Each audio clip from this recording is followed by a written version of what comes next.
Azərbaycan Dəmir Yolları 26 may tarixindən etibarən Bakı-Tbilisi-Bakı marşrutu üzrə sərnişin daşımalarını bərpa edir. Bu marşrut üzrə İsveçrənin Stadler Rail Group şirkətinin istehsalı olan yataq tipli vaqonlardan ibarət müasir qatarlar hərəkət edəcək. İlkin qrafika əsasən qatar hər gün Bakıdan saat 23:10-da yola düşəcək və növbəti gün saat 8:41-də Tbilisiyə çatacaq. Tbilisidən isə saat 21-də yola düşməklə növbəti gün Bakıya saat 6:24-də çatacaq. Bu müddətin sərhəd gömrük baxışı məqsədi ilə 1 saatı Azərbaycan sərhədi, 1 saat isə Gürcüstan sərhədi üçün nəzərdə tutulub. Bakı-Tbilisi-Bakı qatarlarına Azərbaycan ərazisində Bakı Dəmiryol Vağzalı, Biləcəri, Yevlax, Gəncə, Ağstafa və Böyükəsi stansiyalarında, Gürcüstan ərazisində isə Qardaban stansiyası və Tbilisi Dəmiryol Vağzalında dayanacaq veriləcək.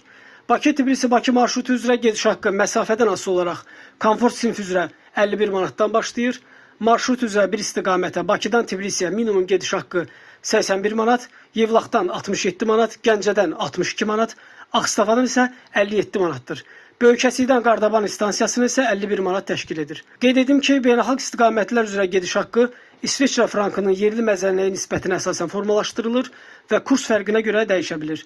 Bakı-Tbilisi-Bakı reysi üzrə bilet qiymətləri də Gürcüstanla hesablaşma əsasında İsveçrə frankının manata məzənnəsinə görə müəyyənləşdirilir. Bundan əlavə beynəlxalq marşrutlar üzrə qatarın keçdiyi hər bir ölkə tarifə əmsal tətbiq edir. Qiymətlər həmçinin ölkə daxili marşrutlarda olduğu kimi həftə sonları, bayram günləri və yer seçimində təsir göstərir.